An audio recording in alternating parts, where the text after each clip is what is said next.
Welcome to Maine Voices Livestream. Before we begin, some messages from our sponsors.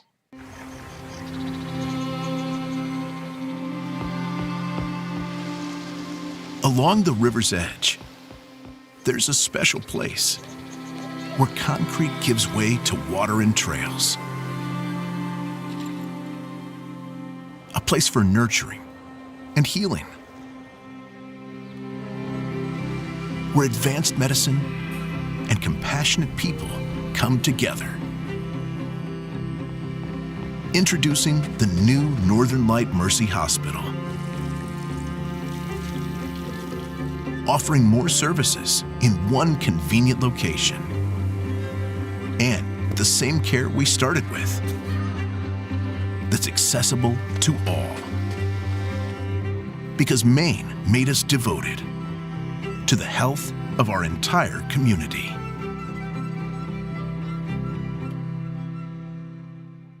The Portland area's trusted choice for senior living, Stroudwater Lodge, gives Maine seniors independence and families peace of mind.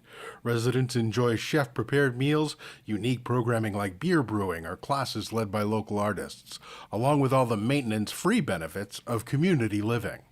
With their sister community, Avita, specializing in memory care on the same campus, Maine families have a wide variety of care options in a beautiful wooded setting, yet minutes from downtown Portland.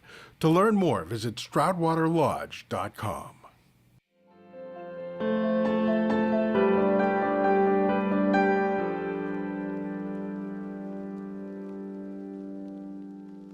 And now we'll turn things over to Lisa DeSisto.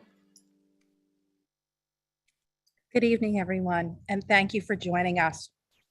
I am standing here in the Press Herald newsroom in front of the linotype machine that we used when Bill first started here many years ago. I hope you enjoyed the way back photos of Bill and all his different hairstyles. It was really fun to see that. But tonight, I'm not here as the publisher. I am here as a fan of Bill Nemitz, me and about 1,200 other people. Tonight is the largest online event we have ever hosted because you, like me, we just love Bill. His final column from Sunday is proving to be our most read story of the year, a record that will be difficult to break. Nice to go out on top, right, Bill? Tonight is bittersweet. We're thankful we got to read Bill's column for these past 27 years, and now it's off to a well-deserved retirement to spend time with his wife, Andrea, his children, and all of those grandbabies. I'm sure he's going to tell you about the strenuous day he had today out in the garden. Now, I'm hoping we might be able to coax him out of retirement just a few times a year when we need him most, like this November, for example. Thank you for being with us tonight. Thank you for making the Press Herald and the Maine Sunday Telegram part of your Maine life. Thank you to our sponsors, Northern Health and Stroudwater Lodge, for supporting Maine Voices Live. And most of all, thank you, Bill Nemitz. It is my pleasure to turn things over to Katherine Lee, the Portland Press Herald's web editor, for tonight's conversation. Hello, everyone. It is my absolute privilege to welcome you all here tonight for a conversation with Maine's best columnist, even though I am incredibly sad about the reason. Thank you all for joining us.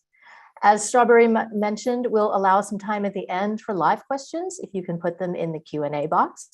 And thank you to everyone who submitted a question in advance. I'll try to get to as many as possible, but as you can guess, we had a lot. We usually go for an hour for our Maine Voices Live events, but I have a feeling people might want to stick around a little longer to hear more from Bill, so I will note when it's 8 p.m., but he and I will probably go past that mark, so please feel free to stay for as long as you can. So Bill, I am going to start with the question I've been wondering since I first heard you were retiring. Why are you leaving us? It's an election year. Don't you want to stick around for that?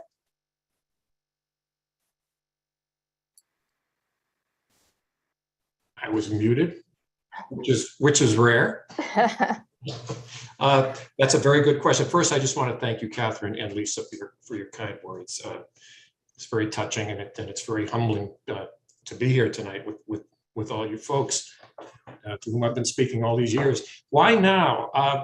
That's a hard question. Other than you know you know when it's time. And for the past year or two, I found myself being ruled more by the deadlines and more by the really the stress of the job than I had in the past. And I think part of the reason for that was because I was also being tugged in other directions. Lisa mentioned my grandchildren. We have 4 grandsons, oldest of which is now 6. And I constantly found myself trying to steal away to spend time with them. Had another labor of love here at home. My oldest friend, Rich Downing, from high school down in Massachusetts, lives up here in Portland now. A couple of years ago, a year and a half ago, we bought a barn across the street from my house, a 200-plus-year-old barn that was in somewhat dilapidated condition, and we have been steadfastly restoring it. And that was another thing that was pulling me. So I decided during the winter, one day, it just kind of hit me that, you know, we all are on this earth for a limited time, and there are things I want to do, and I want to do them while I still can. I turned to my wife one morning as I was racking my brain trying to come up with column ideas for that week, and said, you know, I'm not sure I can do this much longer. And Andrea, in all of her wisdom, said, then don't. And it was just kind of an epiphany for me. And at that point, I felt this resolve building. I would also add one other personal story. My dad was a college professor for 35, close to 40 years down at Babson College in Wellesley, Massachusetts. And he loved to teach. And he taught until he was 77 years old. And on the last day of his last class, actually, he missed it because my sister came over that morning to say hi to him. She's a nurse, took one look at my dad and said, you don't look very well. And he says, I don't feel very well. And she said, you're coming with me. And she took him, long story short, they ended up in at Mass General that day. My dad was diagnosed with cancer that day and died 4 months later. And I remember driving him to chemotherapy that summer. I spent a good deal of time with him. And we drove by this lake out near Marlborough where they lived. And he looked at me and shook his head and said, you know, I wish I'd left more time for fishing. And that line has stuck with me for 15, 17 years now. So my dad's voice was echoing in my head as well, saying, you know, while you have the time, turn some attention to the things you love. Well, I guess I can't argue with that logic. Our loss is your family's gain. So I got to say that. So let's start from the very beginning. You've been a reporter and a sports editor and a columnist. In that span of time, what's the one story that stuck with you, the one that won't let you go?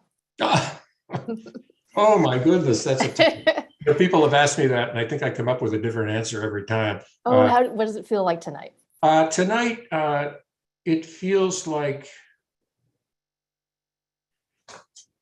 well, I was looking back on a lot of things in the past couple of weeks, and I think the one time, something that's contained to a specific time, I could talk about, you know, all the trips to the war zones and all that, and there are many, many stories contained in that.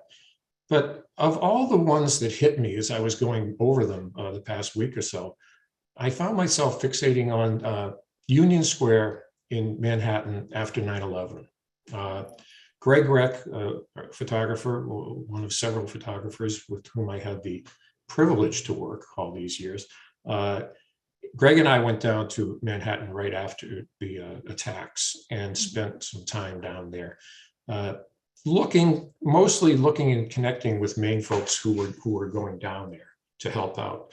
But at the same time, it was impossible not to take in the whole, just the sheer magnitude of the whole thing. So one night we went to Union Square. And Union Square, as you know, is a very central gathering spot in the middle of Manhattan. And it had become a kind of contact point for everybody who was at that time still looking for missing loved ones. So there were these, I mean, the place was just completely plastered with posters, and there were people mourning. There were people, some people were just sitting and staring at nothing. Other people were weeping, hugging each other. And there was one woman by the name of Jennifer Stewart, who was, she lived over in Brooklyn. And she was one of those people that was a Statue of Liberty enactor. You know, she did the green skin and the whole 9 yards, you know. And she had, when the attacks occurred, the evening of the attacks of September 11th, she had seen what was happening out the window of her apartment in Brooklyn. And then several hours later that evening, there were people, you know, mourning in the streets. And she dressed up. She she put on her Statue of Liberty costume and went down and stood in the square near her home. And not sure if people were going to chase her away or, you know, if this was appropriate or not. The response was so overwhelming, so overwhelmingly positive, right, that here she was this night, several nights later, doing the same thing in Union Square. And this crowd gathered around her, hundreds of people. And she just stood there with the torch. And people were coming up to have photos taken with her. And then someone said that there was a need for food. And the kids from NYU who were lighting the candles, someone said, we got to get them some water, some refreshments. So the Statue of Liberty sends all these people over to Duane Reedy and says, bring back water, bring back Coke. And so they're feeding them. And then at the very end, this guy came down from upstate New York with his infant daughter. He had moved out of the city a few months before and had come down just because he wanted to be there. And he had this baby.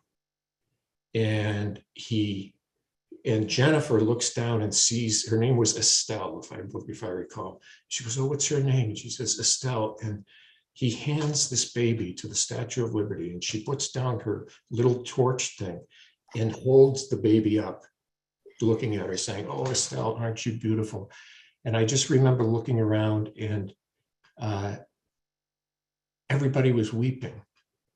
I mean, hundreds of people as the Statue of Liberty held this baby up to the sky. So of all the split-second images that stick with me from the past 20 plus years, that one's burned on my brain. It was one of the most moving moments I've ever witnessed.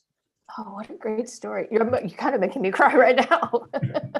I can imagine why everyone was weeping. So tell us about the story you always wanted to write, but you never could. Well, there is one that just happened. And it's one thing I've always wanted to do, and I'm kicking myself because I didn't, but I have a reason that I didn't do it. It's the honor flights for veterans down to Washington. Mm-hmm. And I've always wanted to do it because, as everyone knows, the Maine veterans are very near and dear to me. And I know young ones, middle-aged ones, and old ones. And it's been a real honor to work with them and get to know them over the years. But that was one slice of the veteran experience that I hadn't covered. Now, part of the reason for that is because, and I'll do a shout out here to Don Kerrigan at WCSH, because Don has really owned this story. He's done this a number of times, and he's been very, very pivotal in helping them raise money for these flights and connecting with those folks. So part of me has always been a little reluctant to crowd Don. I know this goes against all of our competitive instincts, but he's done such a great job with that I've always kind of said, I don't want to throw shade on what he's doing there. So I held back, thinking someday I'll do it when everyone else is tired of doing it. And then, of course, the pandemic came along, and those trips were suspended for a while.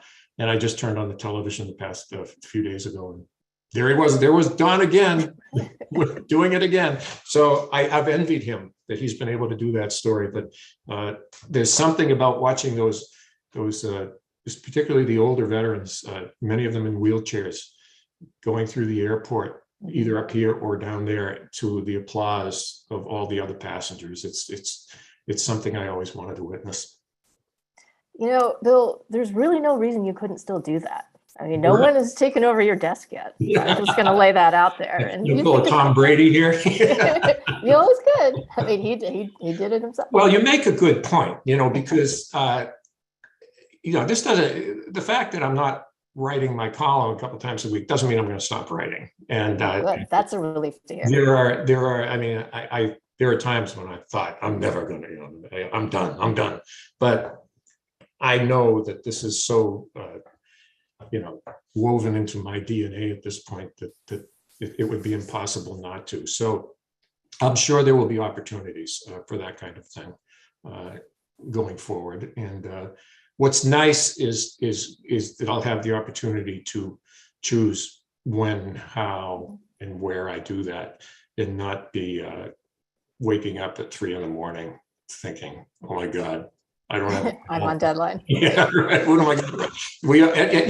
Katherine, anybody who's been in this business knows that it's not what you did yesterday that counts. It's what you're going to do tomorrow. Right. That blank sheet of paper is always there. Exactly. So, it'll be nice to be able to pick and choose, but pick and choose I will. Good.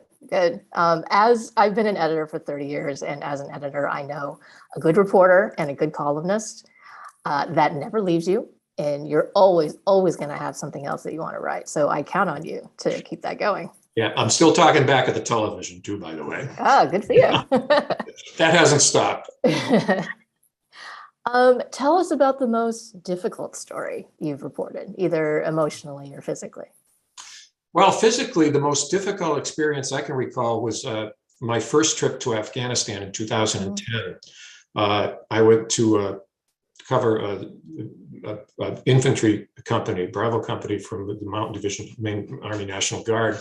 And they like to call it, the tip of the spear, they called it, because they were really out on the edge. They were right on the Pakistan border between Pakistan and Afghanistan.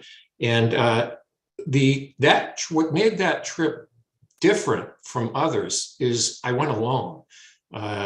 Prior to that, I had gone to Iraq and a couple of times, 3 times, and with Greg Reck, as I mentioned, he and I had gone to Manhattan.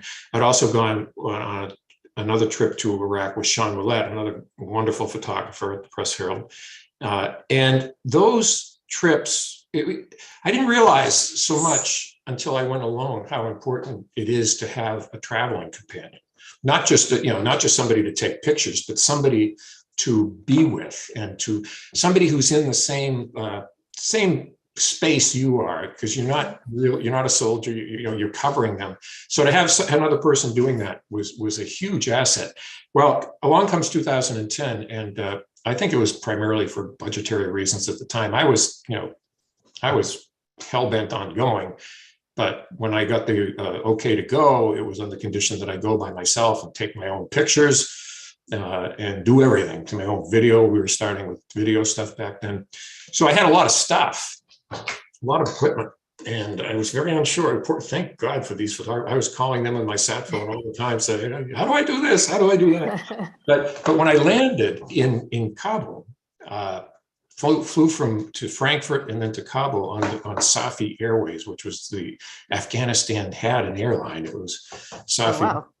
Yeah, as I got on the plane in Frankfurt to go to Kabul, a fight broke out on the plane between 2 men. One had insulted the other's wife, and these guys were going down the taxiway, getting ready to take off, and these 2 guys are pummeling each other on the plane. And the flight attendants are just watching. And I'm sitting there in my seat thinking, what have I got myself into, So we get to Kabul, and I had met a couple of other journalists who were also on their way over. So we went to get our bags, and I had a carry-on with some very basics in it, but I also had a huge backpack with my body armor, my sat phone, camera equipment, all kinds of stuff. Not there. Didn't come through. I waited. Get out of my stuff. So we go to the base, with the military base is on the other side of the commercial airport. So you got to go all the way down and back up to get there. So I went with them because I didn't know what else to do. Checked in, and you had to, any travel off the base, you were on your own back then. I mean, they would bring you to the gate, and then if you had to go somewhere, get a taxi and bye-bye. So I went the next morning to go back to the airport. Long story short, there was a guy with a Maine connection who actually was a pilot for Safi Airlines, believe it or not. And his Wow. wife What a or coincidence. sister or someone, my wife was in touch with them all night by internet. And they're saying, we're working on it, we're working on it. So I went to the airport and had to bribe my way actually through about 5 or 6 checkpoints because I didn't have a boarding pass for that day. And I kept trying to explain to all these security people, I'm just going to get my bag. Finally got through and went into the airport shaking because I knew the whole trip was riding on this. I mean, if I didn't have my body armor, for example, I was going nowhere. Right. So I really felt like the whole thing was about to collapse, and the thing goes on, you know, on the luggage turnstile, and the flaps open. The first bag that comes out of the pack, I almost fell to the ground. That was beautiful. And then I had to get back to the base, which was always a little daunting because they had things like, if you got a taxi down there, you called the taxi company and they gave you a security code, 4-digit number. And when you went out and the taxi came up, the driver, you asked the driver what the code was. And if the driver didn't know the code, you don't get in that taxi because there was a lot of kidnappings and things like that. And I was a sitting duck, you know. And so not only it wasn't even a matter of a code. I went out, I called the taxi company and I went out and there was no taxi. So I had to, there's like 6 guys, you know, lined up looking at me, you know, with stuff. And I'm thinking, okay, it was like, you know, just close your eyes and point. Which one of them is going to bring you to the military gate? And which one of you is going to kidnap you and hold you for ransom? Oh. So fortunately, I picked the right one and finally made it over. But that 24 hours, I remember thinking, I'm halfway around the world and I haven't even started on this thing, and we have promoted it to high heaven that we're doing it. And there was a real period there where I thought, oh boy, this is all going to collapse on me. So it wasn't so much the reporting, but as is often the case with these things, it's the logistics. You know, it's just getting there and getting where you need to be. That's the hard part. Yeah, and handling it all yourself, and it sort of it sounds like it was hanging on a thread, really. Right, nobody to commiserate with. Right. Tell us about a story or a column that you regret, or one that you would have written differently if you could do it over. Or do you regret nothing? Well, I mean, everybody makes mistakes, and I made a terrible mistake once, and I regret it to this day, where I was criticizing the city attorney in South Portland for it was a labor related story, layoffs, that kind of thing, and I don't know, it was one of those total and complete mental lapses where it was late, I was on deadline, I couldn't remember the name of the city's attorney, so I went to the city's website and grabbed the name, and we published it, and it wasn't right. Oh, no. That gentleman was no longer the city attorney in South Portland, and if I recall, he was also traveling in Italy with his family when he heard about this. And I wanted to die. I'm telling you, it was just horrible. So, and as soon as he got back, I went up to his law office and we met, and I apologized profusely. And, you know, I don't know how many times I told him I was an idiot, but it was, you know, and he could not have been more gracious, to the point where when we crossed paths years and years that followed, we always greeted each other warmly and knew that we had this kind of special bond. Comfortable bond. Yeah. So, you know, I mean, there are times when we make mistakes. I mean, everybody does, and I don't think there's anything worse for certainly for me, and I think for most journalists, than when you get something wrong, and which is another reason why we all wake up at 3 o'clock in the morning. You know, thinking, did I get that right? Did I get that right? But as for, you know, taking a position. Circumstances change. And when I write a column and report a column before I'd write it, I was always, I did not start writing until I was really comfortable in how I felt about it, and able to defend how I felt about it. Now, that doesn't mean that circumstances don't change as time goes on. So I look back now on some of the columns that I wrote back in the early mid 90s when I first started. I cringe, because times were different back then. And so I think, generally speaking, back then I was much more of a wise guy. And I think the older I got, the less that was a signature thing.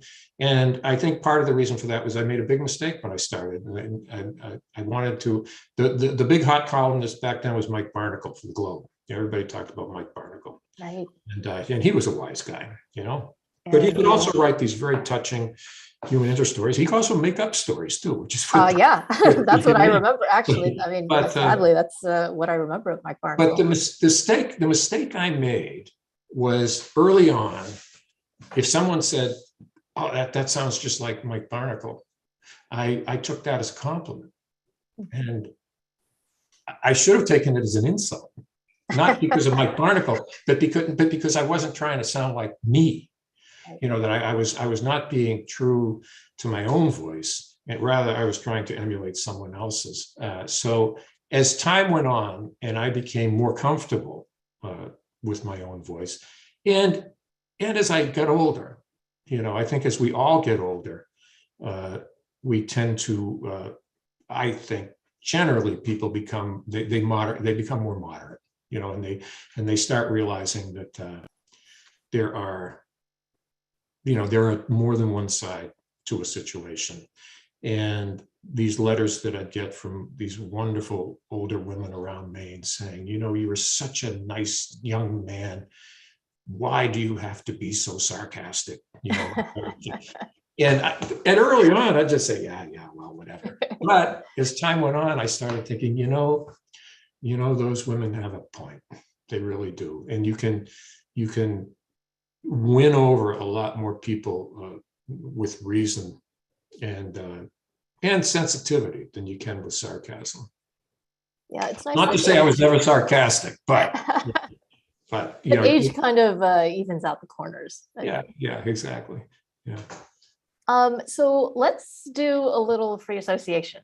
I'm gonna throw out some places and some people you've written about, and you give us the first thing you think about when you think of them. Okay. So Afghanistan and Iraq. So Greg Reck, the photographer who was with you on so many of these trips, he says one time when he was with you in Iraq, you have a great story about how his need for a nap at a really specific moment in time probably saved your life. It did. He wouldn't tell me that story. I want to hear it from you. He didn't tell you? That's a first. That is a first. Greg Rick. I think he wanted you to be able to tell. He bit his tongue on this one. That's amazing. Well, actually, it's a very tragic story. It was when the dining hall got bombed just before Christmas in 2004. That was Greg's and my second trip to embed with the 133rd Engineer Battalion in Mosul. And we had just arrived on Sunday and we're, dealing with the times change and all that. And this was Tuesday morning. It was December 21st. And Greg got up early and went out to take some pictures around the forward operating base that we were at. And I started writing because I was working on my first or second piece. And about 11:30, he came back and I was starving. We had actually got up that morning and had not gone and eaten breakfast. So I was starving. I could hear my stomach. And I said, let's go get some chow. And Greg said, I'm falling asleep on my feet. I'm just going to take a 10-minute cat nap. All right. And then we'll go. And I said, yeah, sure. And so he laid down. And of course, 10 minutes later, he's sound asleep. And I'm thinking, yeah, right, cat nap. So at that point, and it was about just that, 10 or 15 minute delay. And it takes about 5 minutes to walk from the barracks up to the DFAC, which is dining facility, the big soft shell, huge building where they ate, everyone ate. And so I leaned down to lace up my boots, and I think I'm going to go get some food and eat, and then I'll bring something back for him.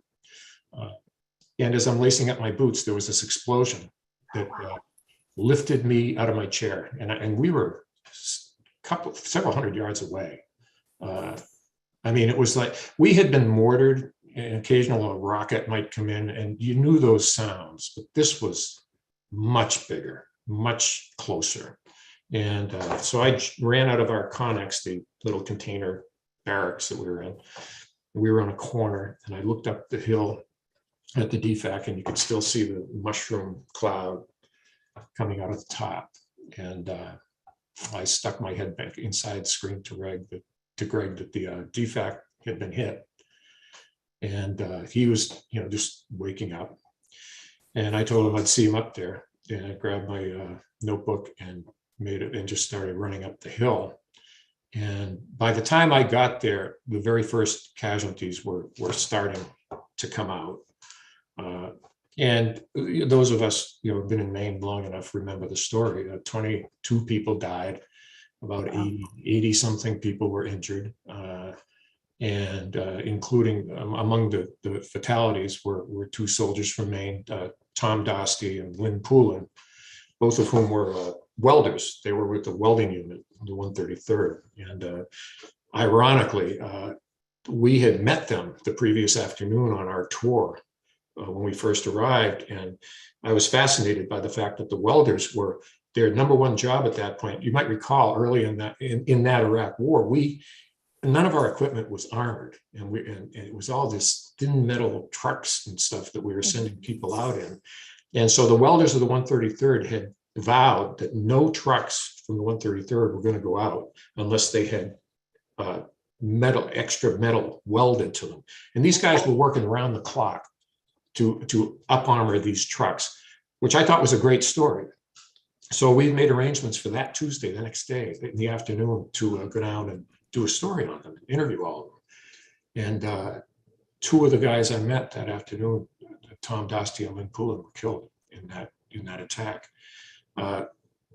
Greg came up, what followed was 3 or 4 days of, it's kind of just a blur because we didn't sleep much, and we were constantly reporting, not just at that point for the Press Herald, but for, all the national news outlets, because we were 2 of maybe 3 or 4 journalists on the base. So everybody wants to talk to you. We're doing interview after interview and writing. And, it was, you asked earlier, what was the moment you remember most? Well, in terms of the war reporting, no question, it was this one. And it redefined our whole trip, because from that point on, everything was in relation to what had happened. Right. But had Greg not taken that nap, had he said, yeah, let's go, the bomber, it was a suicide bomber, we turned out, who had dressed like a Iraq soldier, national security guy, he sat down right next to the food line, right by the salad bar, and bent down as if he was saying prayers and blew himself up. Well, that is pretty much precisely where we would have been standing if we had gone up. We would have been waiting in that line, and that's where most of the serious casualties occurred. So yeah, it was. So years later, I said, Greg Greck says he's feeling tired. I'm jumping under my desk. It was just a real stroke of luck for both of them. Wow, what an awful story. Mm-hmm. To come that close to, I guess, your own mortality. Exactly. And to see other people, I mean, it was a horrible sight. I mean, I looked over by the DFAC at one point, and there was one body covered with a blanket. And then I just basically put my notebook away and said, anything I see today, I'm never going to forget. And to be walking around taking notes was not a good look, given what was going on. But then I remember doubling back, and all of a sudden there were 4. And then I doubled back and there were 8, and there were 12. And the line of bodies outside waiting to be picked up and brought to it just kept growing. And then I went inside the DFAC for a few minutes, and I won't, it was horrible. It was terrible. Yeah. Tell us about Haiti. Now, your wife, Andrea, sent me a photo of you. I think it's you're squatting in the dirt, and I think Strawberry's going to bring it up in a minute. So you can look at it. You're holding a notebook. There's a crowd of people behind you. Yeah. And she said there's a good story behind this one. There is. Tell us that. Well, this was you might recall the earthquake in Haiti. Also in 2010, I went to Afghanistan and Haiti within like 2-3 months of each other. Wow. Crazy spring. But I went aboard the Sea Hunter. Am I getting that right? I hope so. This was a salvage ship, treasure hunting ship that was owned by a guy named Greg Brooks in Gorham. And he had gotten it in his head that he was going to suspend what he normally did and gather as many donations from Maine people for the people in Haiti as he could. And boy, did people respond. So I was doing a column on it about how this huge, down at the Portland waterfront, this caravan of people just kept coming, dropping off stuff. And in interviewing Greg at his home, I without really thinking about it, I said, "Do you have room for one more crew member? A passenger?"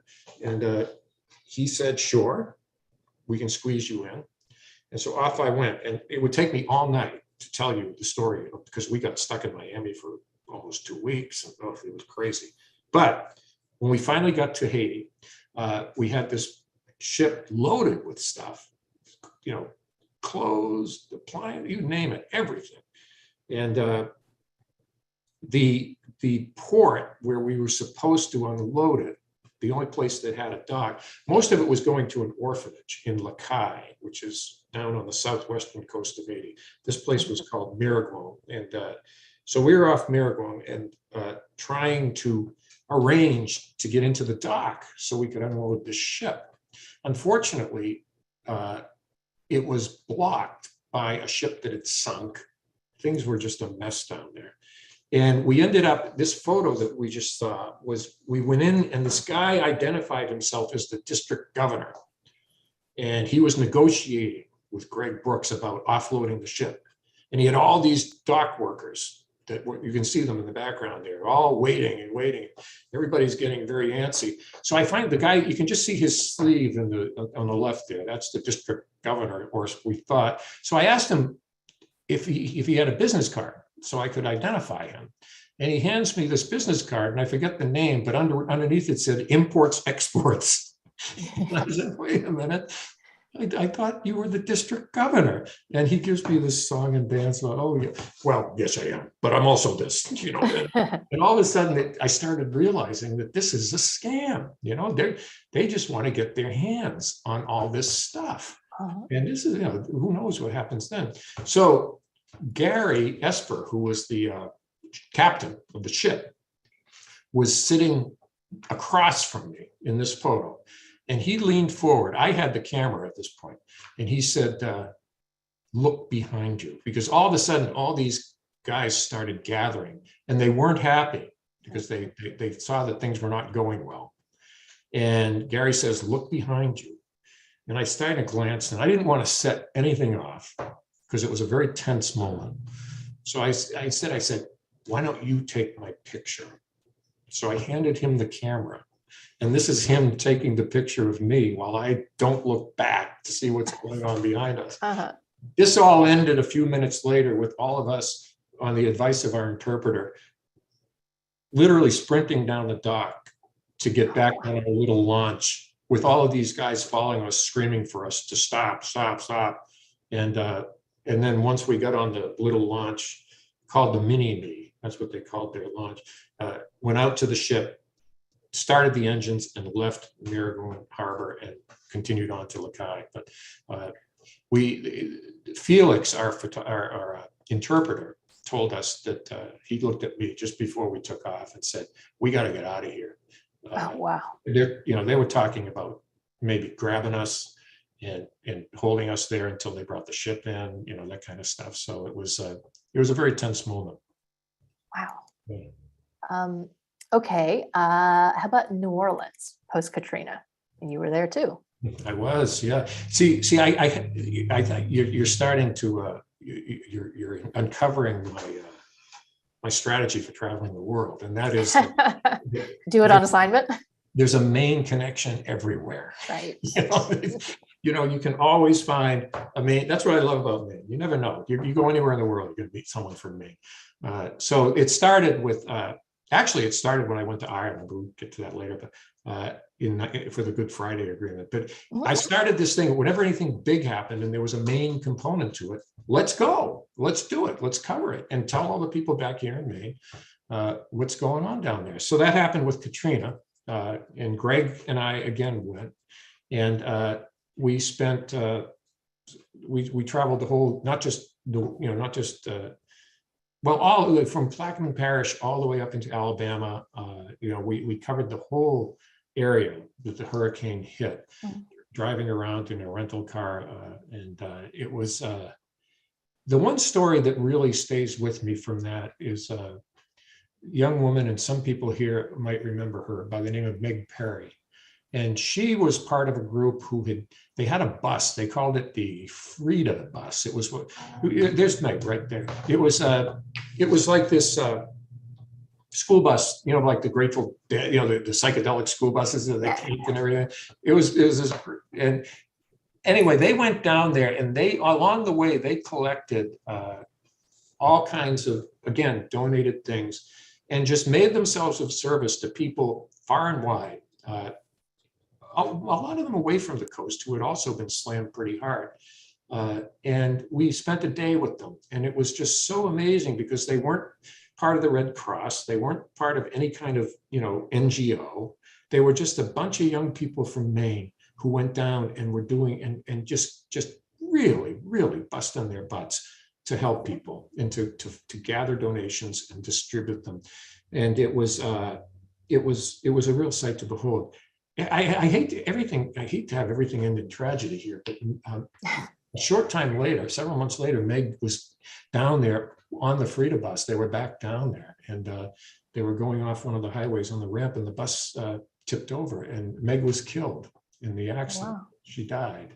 They created the Meg Perry Center for a good amount of time. It's kind of a place for social activism and organizing in Portland, that was obviously named in honor of her. But I'll just never forget that spirit that she had. It was something that I think it was a wonderful Maine connection, because I think she represented the state really well.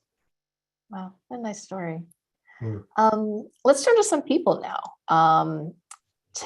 Give us your thoughts, although you have already in your columns, on the once and potentially future Governor LePage. You knew it was coming. You knew I was going to ask. I keep waiting for a thank you note.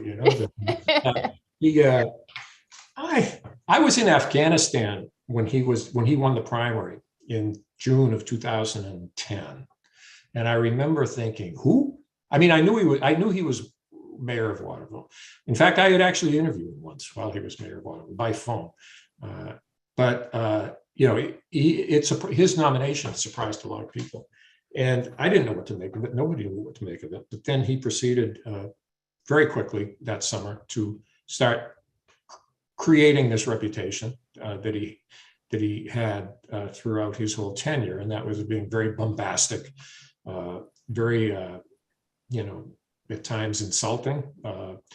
And the one thing that struck me about him, and still does, and it's kind of a paradox, because I know a lot of people who are friends with Governor LePage, and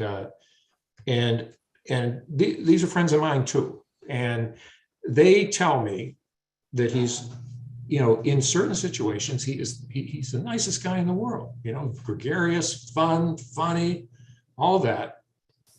And however, I think what has come to kind of become most emblematic of him, and from my perspective at least, has been his anger. I mean, he just seems to be angry all the time, at least in his public appearances and pronouncements. Something is always ticking this guy off. Someone is always under his skin.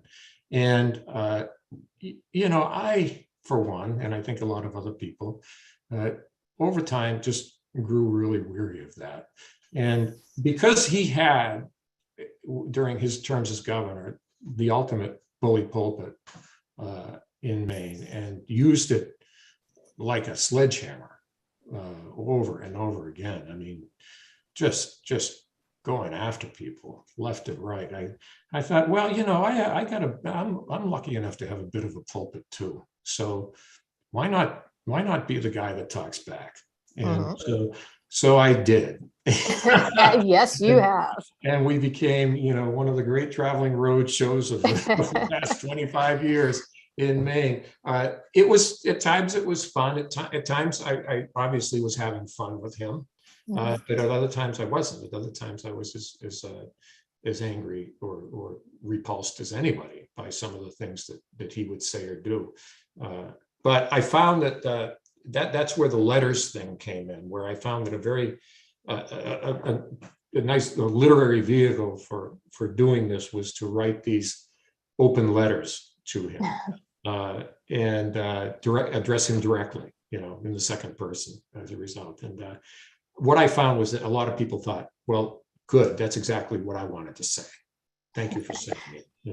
Have you ever gotten any indication that he's read those open letters? Yeah. Well, yeah. He the famous story is once early on, I got this package in the mail. It said governor's office, state of Maine, a big manila envelope, and it had stuff in it, So I thought, oh, wow, what's this? So I open it up, and it's his official, 8x10 glossy gubernatorial portrait photo of him smiling back at me. And then I reach in again, and there's a letter. And then I reach in again, and there's a set of darts. And he said, "Dear Mr. Nemitz," I should have brought the letter here. I still have it.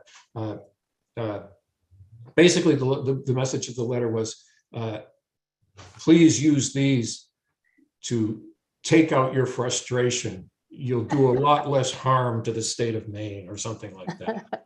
Yeah, a sense of humor. Yeah. So I wrote him back, and I said, I thank you for the gift. I accept it in the good humor with which I'm sure it was intended. And then used that as one of what was actually one of several attempts to say, let's get together and sit down. I've always believed that if you sit across the table from someone and talk to them face to face, it fundamentally changes how you both feel about each other. And I always wanted to do that with him. And I tried it directly when I wrote him back after getting that letter. I tried it through a number of intermediaries over the years, and it was always crickets. Never got the chance. So in the interest of bipartisanship, tell us your thoughts about Governor Mills. Governor Mills, I think she's doing a pretty good job. I think she's dealt a horrible hand. Who knew when she was elected that most of her first term was going to be spent managing a pandemic? But I think she's handled it really well. She's taken a lot of shots. You go out into some parts of Maine and you see people with lawn signs that I still can't get my head around. I mean, there are kids in your neighborhood, for crying out loud. What are you doing? What are you putting that kind of stuff out on your lawn for? But she's tough. She's navigating a very difficult path right now, because she's on the one hand, those folks with the lawn signs she's never going to win them over no matter what she does. But on the other hand, further to the left in the Democratic Party, she has some people ticked off at her as well for a number of different things. Most recently, for example, all the maneuverings around tribal sovereignty has left a lot of people dissatisfied with her. On balance, though, I think that she's in a pretty strong position. I think that the power of the incumbency is is a real thing in Maine. If you look back over the past gubernatorial elections, and financially the state's in great shape. The rainy day fund is in good shape. She's really she's benefited from a lot of federal money, no question about it. But the fact is, fiscally, the state's doing well right now. So if I had to predict, I'll go ahead and predict. I think she's going to win re-election. I really do. It might not, I don't think you're ever going to see a landslide in Maine right now. I don't think you're going to see landslides anywhere. But I think that she's in a pretty strong position going forward. Senator Collins, now she's having quite a week, and I almost emailed you earlier this week to ask you if you might want to rethink retiring right you now. And how many other people? Oh my Right? goodness. Well, when the Supreme Court draft opinion leaked the other day, my first reaction was, whoever did this, why couldn't you have done this 2 weeks ago? Really? Why now?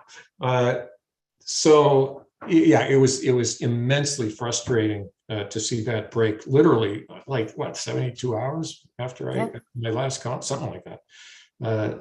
And I thought immediately back to the Kavanaugh hearings and her now infamous statement on the Senate floor when she announced that she was going to vote for Judge Kavanaugh. And I remember thinking at the time, this is going to come back and bite her. Apparently, she doesn't care right now because, she's safe for now. But I was as certain as the day is long that this is not over.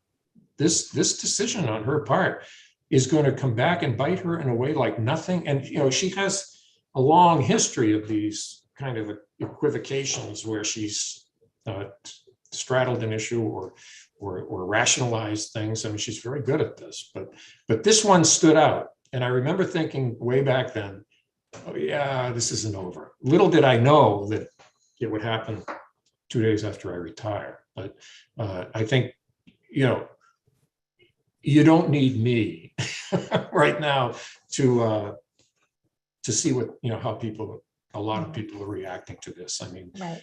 It's pretty universal at this point. And it's not just about abortion, it's more about her, what some people are calling her naivete, or what some people are calling her dishonesty, whichever it might be. And that's what makes this so much more damaging to her. This is not just a debate about a woman's right to choose. This goes to something much more fundamental about Susan Collins that has a lot more to do with her character. And if she believed, one very interesting thing that some people have raised, and this is, if I were going to write about this is what I would have written, is Still could. Yeah, it's not, what I want to know? If she now realizes, if she doesn't any longer believe Judge Kavanaugh when he said to her, I respect precedent, or whatever, however he put it, does she still not believe Christine Blasey Ford? Because she also said back then, I believe this woman was assaulted. I just don't think she remembers who did it.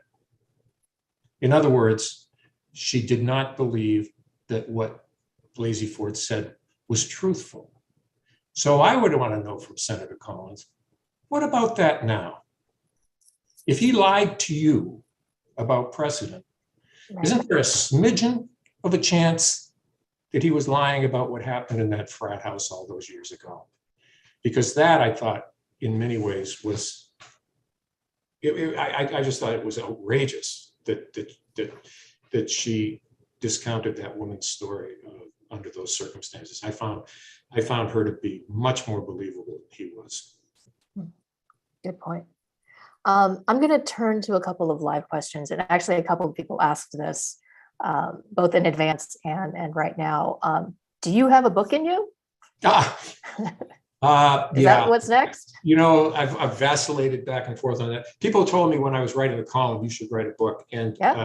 I already described all the other things that were pulling me away, and I thought, good God, yeah, a book on top of that. So I always kind of deferred, with one exception. I did help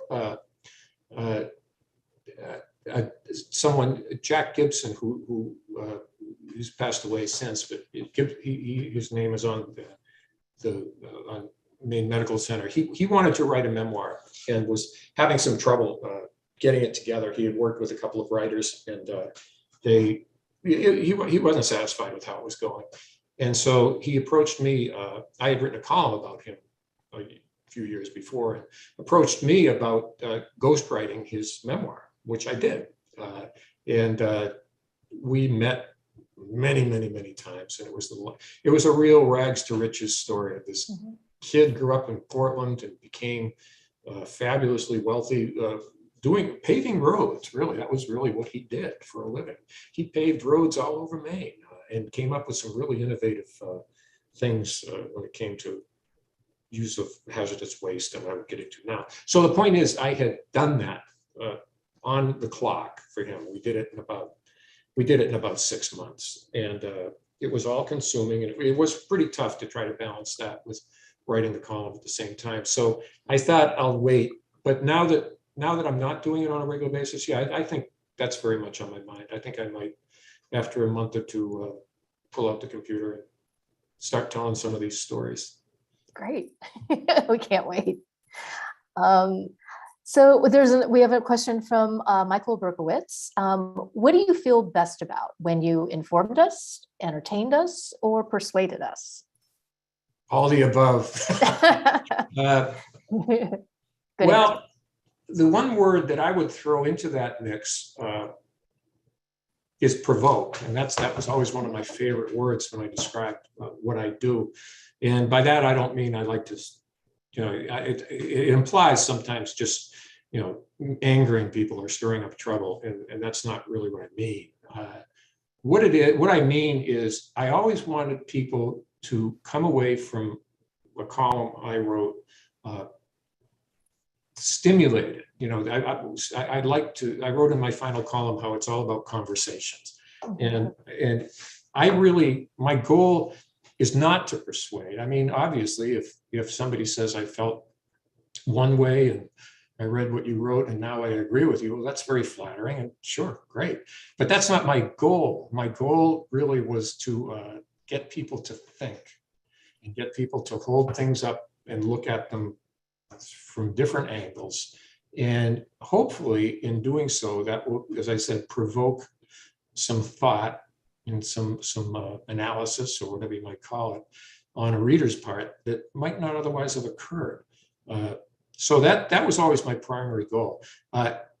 Entertaining, I like to mention that, because you need to hold on to your readers, so you got to entertain, and that's why there's always more often than not. I mean, one of the best vehicles for holding on to people's attention is humor.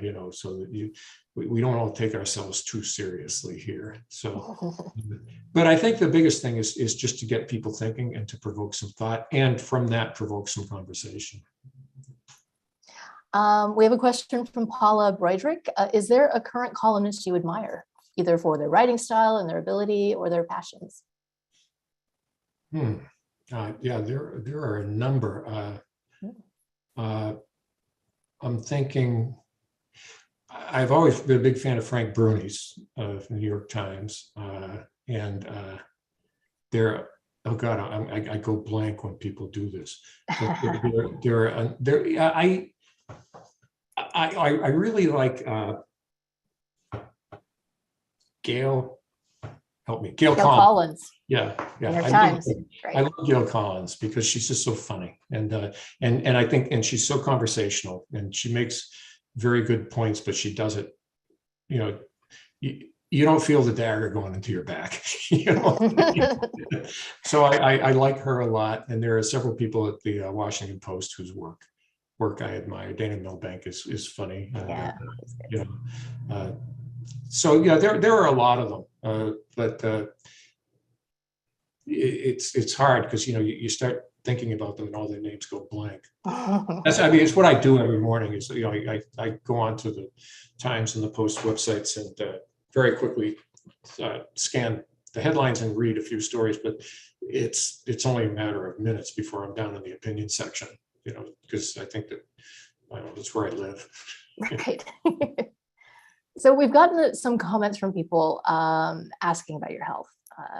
And just, as a little background, years ago, you weathered a very serious health crisis, one that nearly killed you. So this was right around the time I first came to Maine. And whenever I met someone for the first time and they heard where I worked, the first thing they would say to me invariably was, "How's Bill doing? I hope he's okay." And it was everybody, my landlord, the cashier at Trader Joe's. And that gave me, right from the start, a pretty good idea of who you were and what you mean to people in the state.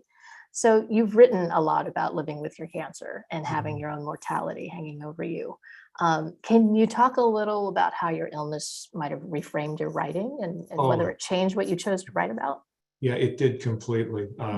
Well, I had been cancer was nothing new to me. I was first diagnosed back in 2003 with chronic lymphocytic leukemia, which sounds pretty scary, but it really didn't affect my life at all, hardly. I did have to go through chemotherapy around 2008, and that was a little rough, but it wasn't that bad. And then in 2015 is when the big one hit, and this was stage 4 melanoma, and it was everywhere. I had 3 dozen lymph nodes removed and surgery in my stomach. I had a tumor in my brain. I mean, it was just, it was bad. And so I thought there was a time when I went through surgery, radiation, and immunotherapy, which ultimately saved my life. The first immunotherapy drug, ipilimumab, did not work. And that was the moment, the darkest moment, when my doctor came in and we had one more drug, nivolumab, Opdivo, you see it on TV, which was just coming out then. And he said, we try that. And I said, what if that doesn't work? And this was in like late July, August. And he said, well, Thanksgiving, maybe Christmas. And that was a moment I wrote about that day, what it was like to be in the hospital that day. And yeah, it changed me completely because first of all, I thought I wasn't going to be around much longer. So that changes anybody who has gone through that, it just absolutely changes how you view everything in life in terms of what's important and what isn't. And then even as Thanksgiving came and went and Christmas came and went, and I was still here and actually I was improving and the cancer was retreating, it left me with a profound appreciation just for life, just for being here, that is very easily overlooked in our day-to-day lives. And to this day, I can't drive in the early morning and see the dew on a field and without just, getting choked up and saying, I can't believe I'm still here to see that. And as you said, to this day, people are still asking me that question. How are you? How's it going? And I just, this is as great an opportunity as any to look out there at everyone and say, thank you. I mean, you have no idea what all those letters and cards and gifts, it was absolutely overwhelming to have. It felt like the entire state, had my back, and I think they did. I'll never forget it. I'll never forget it. And I was talking to a sports guy yesterday, and I told him, the way I look at the last 7 years, it's like a soccer game. I'm on stoppage time. It's like a game was supposed to be over, but I'm still here. So I'm really lucky. And I want to do a shout out to my doctors too, at New England Cancer Specialists who Fred Aronson in particular, who's retired now, who saved my life. No question about it. We're a few minutes past 8, but I'm game to keep going if you are. Sure. Okay. So people, please stick around if you like. I will try and get to as many questions as possible because I know we still have a lot. We have a question from Sally Stockwell. One of the things I admire most about your columns, Bill, is how you aren't afraid to speak your mind, even when your ideas may not be popular or well received. What advice do you have for others who may be more reluctant to speak out? My mother used to say when I would complain about about someone who disagreed with my impeccable point of view, she would say, too bad about them. Too bad about them. I think that you just need to, the important thing is to remember that your voice is as important as anybody else's.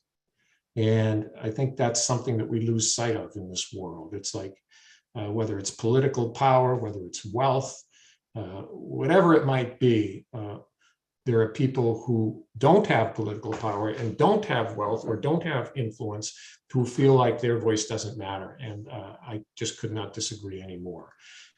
So I think that it's your voice, honor it, use it, express it, and you will be amazed how often people agree with you.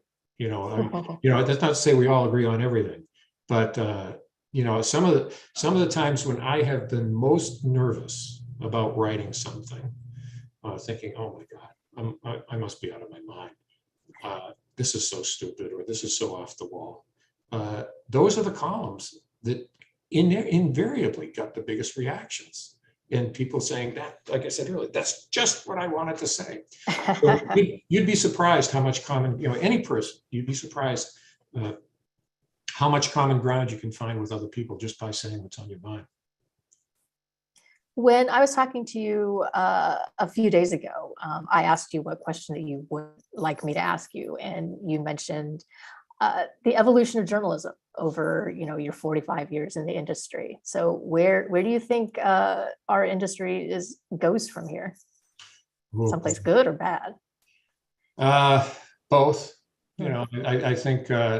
I think we're fast, morphing into something new. There's no question about that. When I started working at the Morning Sentinel in 1977, they sat me down to an old Underwood typewriter, not electric. And next to it was a glue pot and a pair of scissors and some copy paper. So when we cut and pasted back then, we really did. I mean, you cut and pasted. And you fast forward 40 years and see where we are right now. Technologically, I think it's never been easier to gather and report and disseminate the news. The problem is there's so much other stuff in that current that isn't news. So it's like a fire hose of information that hits us every single day. Yeah. And we're left, to the extent that we want to ferret out what really is truthful and factual and useful, and what is none of the above. And so I think the challenge for us, in addition to just the basic business model of newspapers, which obviously is undergoing some very fundamental changes right now. Indeed.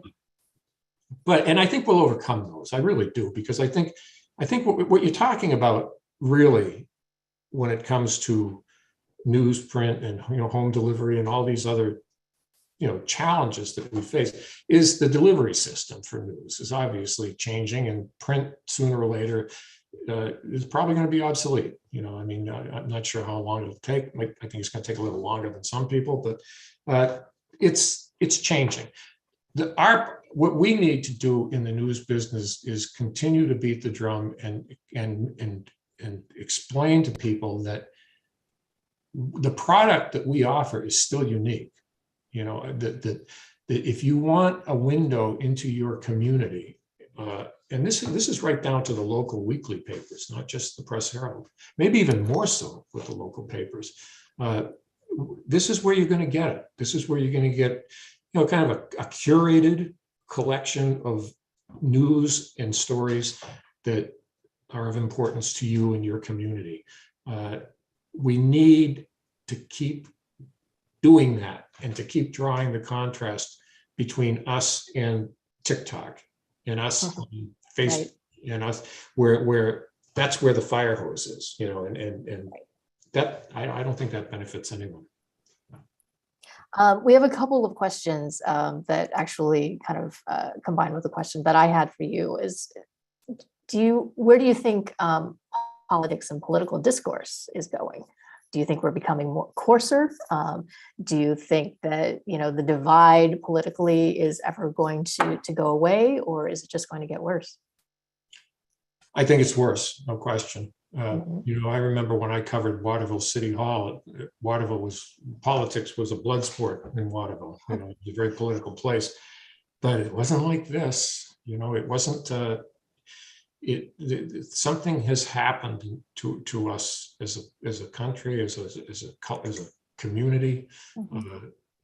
and I think a lot of it's. I trace a lot of it back to the Tea Party emergence back around 2010, and then of course accelerating with the emergence of Donald Trump and the MAGA movement.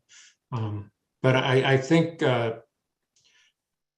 I'm afraid I'm a little bit pessimistic about where we're headed in the immediate future.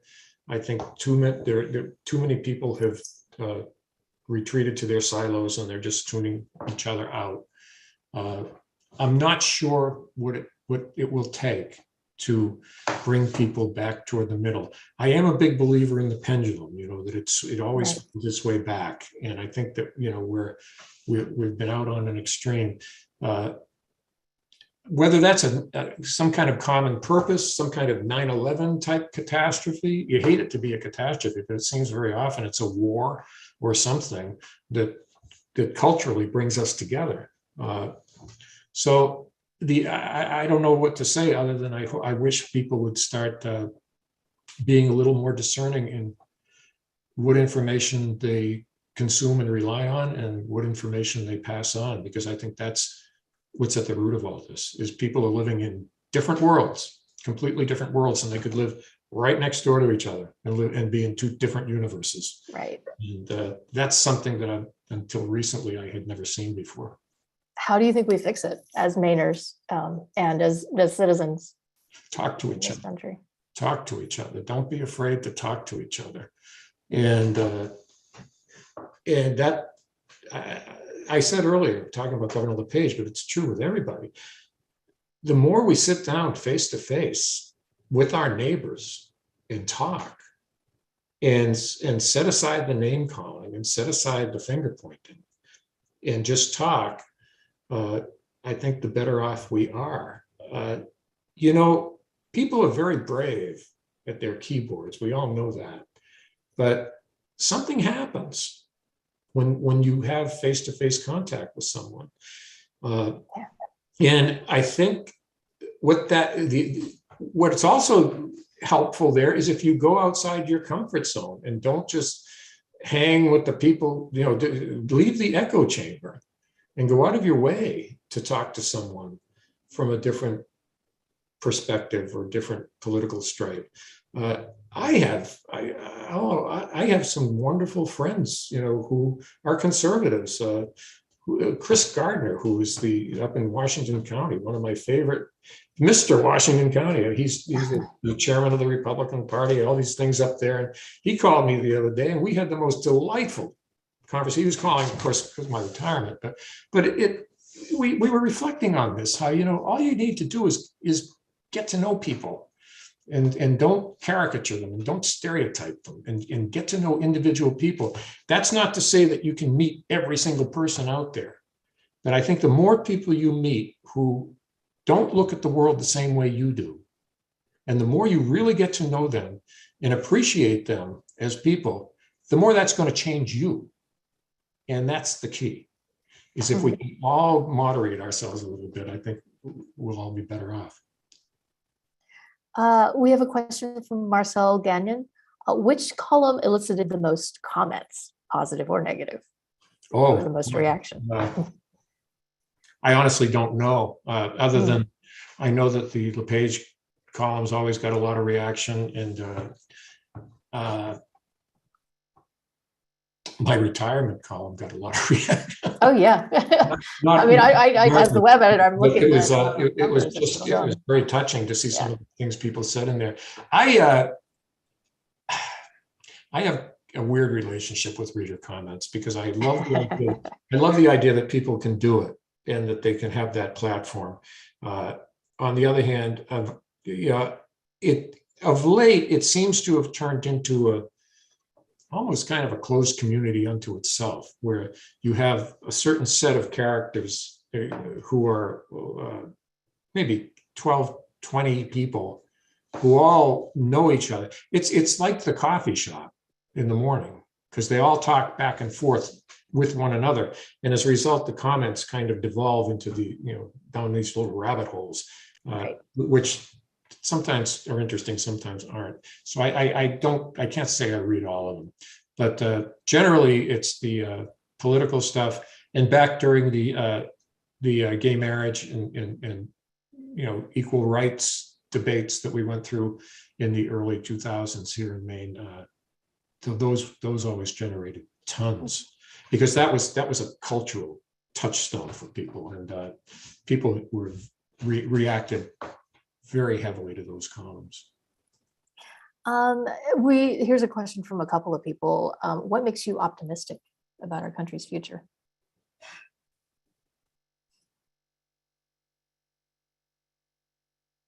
The fact that I could do what I've done for 27 years and not end up in jail. I'm serious. Where else? There are a lot of places in the world where I couldn't do that. The fact that I can, when people say, what are you going to do in your retirement? And I say, whatever I want. I might travel. I might not.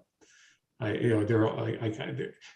guess what I'm saying is that we take our freedom in this country so for granted, and having traveled to some of these other places in the world where that's not the case, right, we just lose sight of how lucky we are. And I know that sometimes when I go off on that jag about how proud I am and how lucky I am to live in this country, some people raise their eyebrows. Say, I thought you were a left-wing communist. What are you saying that for? But it's true. It's true. We are so fortunate. That's why I fly a flag out in my yard. I have ever since I've been in the South for 20 years. And one of my favorite retailers is Derek the Flag Guy out in Gorham, because that's where I go to get my flags. So I think it's important. I really think it's very important that we recognize, for all of its faults, and there are many that this country has, and for all the reckonings that still need to happen in this country, there is a freedom in this country that I think is unparalleled. We have an unusual question from Nora Ordway. She asks if you're related to Jerry Adams, and I suspect the beard that triggered that question. But actually, this is a good jumping off point for you to talk about. Is that a point? I wonder if she knows this story. In 1998, the year escapes me, the Good Friday Peace Accord, which George Mitchell, Maine's favorite son, was so instrumental in achieving. That was my first trip.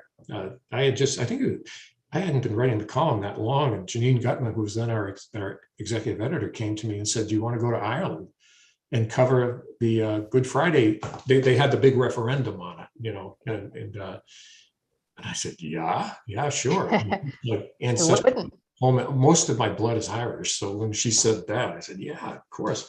So John Ewing, photographer, and I went over there for a little over a week to cover the lead up and then the actual vote, which was overwhelmingly in favor of the accord. And everywhere we went, people kept thinking I was Jerry Adams. And it was crazy because I had the beard. You had the beard then, okay. Yeah. And so I go into a magazine shop one morning near with the place where we were staying to get all the papers, see what was going on. So I'm stuffing my arms with newspapers, and this little leprechaun-y guy with one of those little hats comes up to me, and he says something to me, and his brogue was so deep I couldn't understand what he was saying. So I said, excuse me, and he gets even closer and he says, do you know you look like Jerry Adams? But he knew you weren't. And I said, I said, yeah, I do. I'm a journalist from the States. I'm covering the referendum, but yeah, I've heard a lot of that from people. And he leans even closer to me and he says, be careful where you bloody go. so, and so that night of the vote, John files his photos and I file my column. It's the last one. We're done. We're going to be flying out the next morning. And he wanted to go to a pub, well, of course. We were in Belfast, by the way. That's where we spent all of our time, which was, kind of a tense place. But he said, let's go out and go to a real Irish pub. I said, sure, okay. So we're driving down this street and it's raining. And we come up to this intersection and there's a red light. John stops and there's all these young guys. They're all 3 sheets to the wind and they're celebrating the vote, which has been announced, and they're all dancing in the streets. There's about 8 or 10 of them. And John, we're sitting there in our car with the windshield wipers going. And all of a sudden, John, he's on the right driving, so I'm on the left. And I feel this face come up to the window. I can see it, and I'm not looking. This guy's looking in through the raindrops at me. And finally, I kind of turn a little bit and look at him. He goes, Jerry. Mate, it's Jerry. And they all start surrounding the car going, Jerry. And I'm saying to Ewing, go. He says, I can't go. It's a red light. I can't run a red light. And so finally their light turns green and off we go. But I met Jerry Adams in Portland a couple of years later. He came here. Did you really? Yeah, he came here. Did he note the similarity? Well, I actually mentioned it. I said, people think we look alike. And we both stepped back and looked at each other and went, nah. So yes, I've heard about Jerry Adams a lot. So I've got a question of my own, and then this is actually one that several of our audience members had. I don't think I'm exaggerating when I say that you're a legend, not just at the Press Herald or even within Maine media. My father-in-law came for a visit last week from Texas, and I was trying to describe the role that you have filled in Maine in a way that he would understand. And I came up with, you're our Molly Ivins, you're our storyteller. You show the rest of the world what makes Maine unique. So tell us, what do you want your legacy to be? Well, that's high praise, I'll say. Molly, talk about a legend. But I think you've hit the nail right on the head. And that is everything is a story. I mean, the thing that people love most are stories about other people. I was speaking on a panel just last night down at the Berwick Public Library, and they were talking about local news coverage and communications and all that. And then this older woman in the crowd stood up and she said that, if you want people to be interested in what's going on in the town, you need to talk about other people. You need to throw someone up there and say, here's so-and-so, and here's what they're doing. And I went up to her afterwards. I said, you have just defined my life, my professional life. And that is telling stories, because I have all the opinion stuff and all that, but really what has resonated most with people over the years has been that narrative. One of the good example, we ran some of my favorite columns there, and I pulled one out that you might not have expected, but it was the story of a woman not far from here who had a terrible thing happen in her front yard one night. A fatal accident. Fatal right? car accident. And as often the case, the scene of where something like this happens, everybody wants to go there. You see the little shrines on the highway or wherever it might be. Well, in this case, it was her front yard. And kids the next day started showing up just to grieve or just to sit and be at the spot where their friend had passed. And she could have called the cops. She could have gone out and said, hey, this is private property, get out of here, whatever. She could have reacted a number of different ways. And what she did was she welcomed them and she brought them refreshments and she sat with them and she talked with them. And when I believe when the boy's mother showed up, she comforted her. And this whole thing played out outside her living room window for a number of days. And the humanity that she showed those grieving kids and others, it just blew me away. And so that's the kind of story to which everyone can relate. And, we kind of antiseptically call them human interest stories, but that's exactly what they are. They're human. And Right.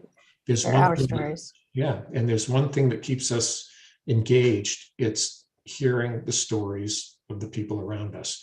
What we do for a living, you can go back, to the fire circle days, and there was always the storyteller. There was the person who kept everyone enraptured by finding that common ground, that common narrative to which everyone could relate. So thank you for that, because I think that's really been the most important part of my job. Much as I hate to say this, I think we are going to have to end it here because we are almost at 8:30. One little shout out.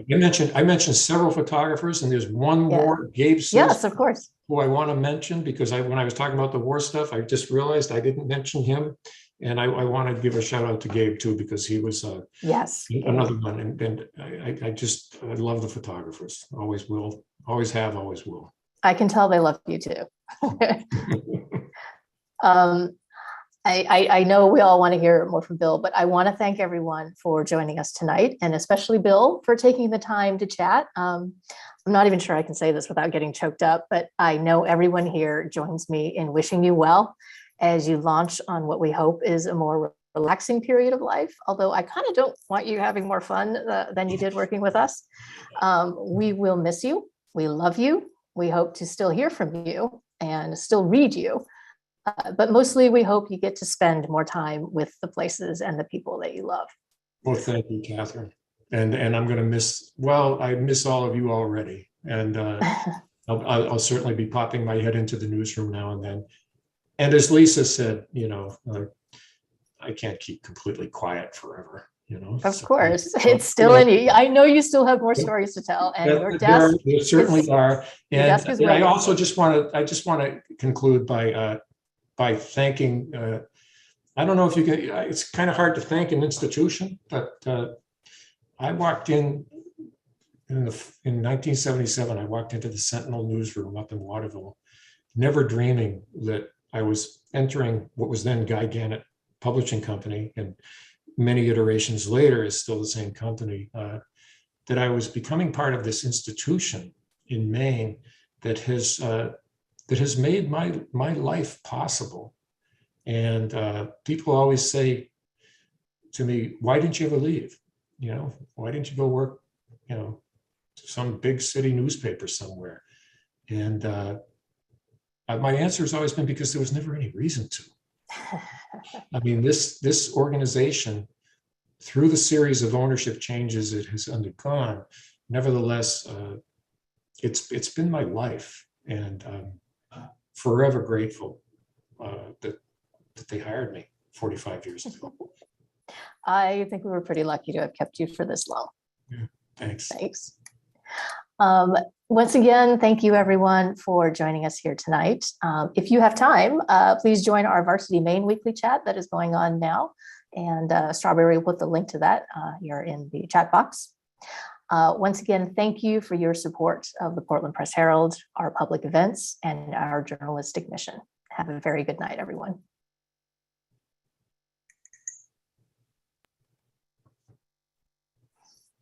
Thank you, Bill. Yeah. Oh, that was great. Well, that was fun. Man, it went fast. Didn't it though?